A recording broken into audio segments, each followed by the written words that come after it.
فاعوذ باللہ من الشیطان الرجیم بسم اللہ الرحمن الرحیم قد جاءکم من اللہ نور وکتاب مبین صدق اللہ المولانا العظیم وصدق رسولہ النبی الامین المتین الکریم وَنَحْنُ عَلَىٰ ذَلِكَ لَمِنَ الشَّاهِدِينَ وَالشَّاكِرِينَ وَالْحَمْدُ لِلَّهِ رَبِّ الْعَالَمِينَ۔ قرآن عظیم کی جس آیت کریمہ کی تلاوت کا شرف حاصل کیا، اس کی روشنی میں کچھ دیر گفتگو کرنے سے قبل آقائے دو عالم نور مجسم، نبی معظم، شفیع دو عالم، شاہ امم، حضرت محمد مصطفیٰ صلی اللہ علیہ وآلہ وسلم کی بارگاہ میں انتہائی عقیدت و محبت کے ساتھ درود پاک کا نذرانہ پیش کریں۔ اللہم صلی علی سیدنا حبیبنا شفیعنا نبینا و مولانا محمد بارک وسلم صلاۃ و سلام علیک یا رسول اللہ صلی اللہ تعالی علیہ وآلہ وسلم۔ اللہ کی سرتا بقدم شان ہے یہ، اللہ کی سرتا بقدم شان ہے یہ، انسان نہیں انسان یہ انسان ہے یہ۔ قرآن تو ایمان بتاتا ہے انہیں، قرآن تو ایمان بتاتا ہے انہیں، ایمان یہ کہتا ہے میری جان ہے یہ، ایمان یہ کہتا ہے میری جان ہے یہ۔ ایک پلے میں وہ دونوں، ایک پلے میں وہ ایک، دونوں عیدوں سے ہے افضل عید میلاد رسول۔ تیری آمد تھی کہ بیت اللہ مجرے کو جھکا، تیری آمد تھی کہ بیت اللہ مجرے کو جھکا، تیری ہیبت تھی کہ ہر بت تھر تھرا کر رہ گئے۔ عزیزان محترم، یہ ماہ مبارک ربیع الاول شریف کا مہینہ ہے۔ ربیع کے معنی بہار کے ہے اور اول کے معنی پہلا، تو مطلب یہ ہوا کہ پہلی بہار۔ آقائے دو عالم صلی اللہ علیہ وسلم کے تشریف لانے سے پہلے جو دنیا کی حالت تھی وہ ناگفتہ بہ حالت تھی کہ ہر طرف ظلم و ستم کا بول بالا تھا، کفر و شرک کی آندھیاں تھیں، ظلم و ستم کا یہ عالم تھا کہ ایک دوسرے کی جان کسی سے محفوظ نہیں تھی، کسی کا مال محفوظ نہیں تھا، کسی کی عزت محفوظ نہیں تھی، خاندان آپس میں لڑتے تھے،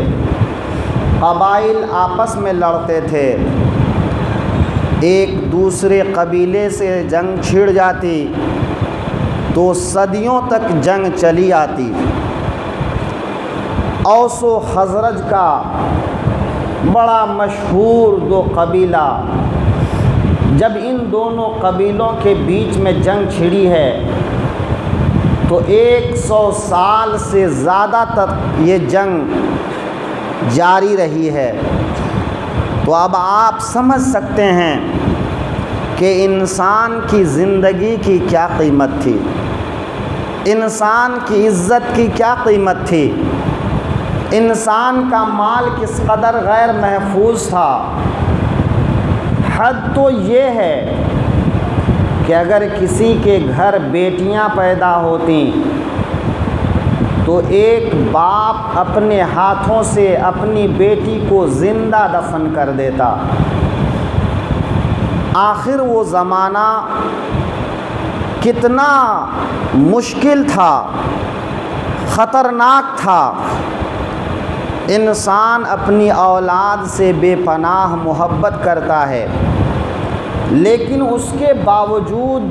گھر میں پیدا ہونے والی بیٹی کو زندہ دفن کیوں کرتا تھا؟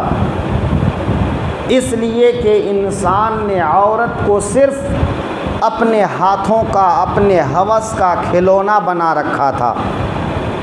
وہ باپ سمجھ رہا تھا کہ کل یہ بیٹی جوان ہو کر اس کے لیے آفت بن جائے گی، اس کا نام خراب کرنے کا ایک ذریعہ بن جائے گی،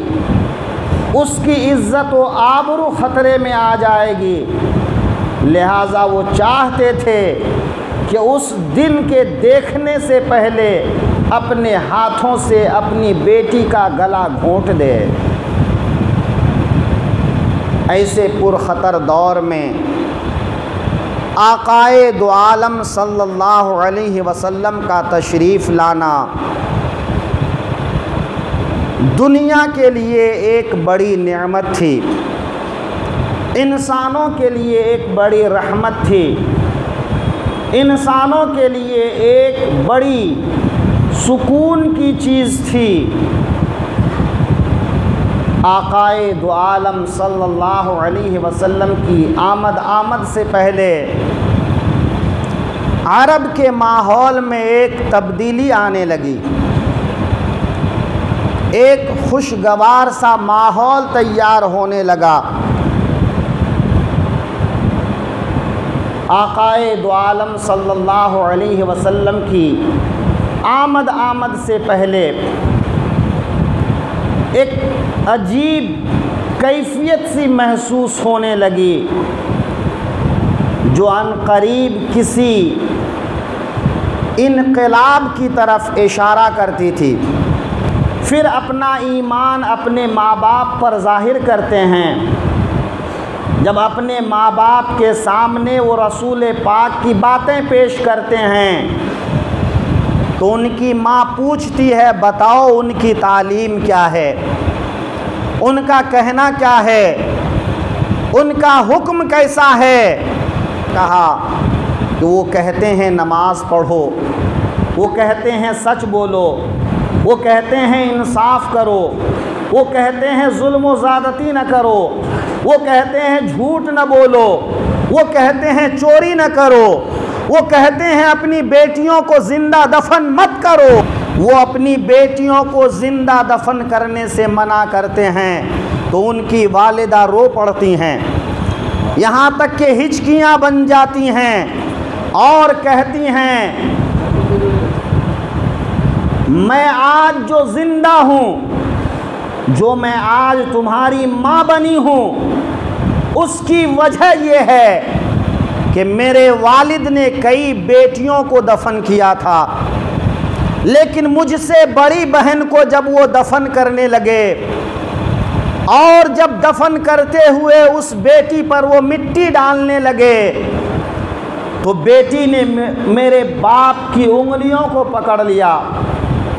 میری بہن نے اپنے باپ کی انگلیوں کو پکڑ لیا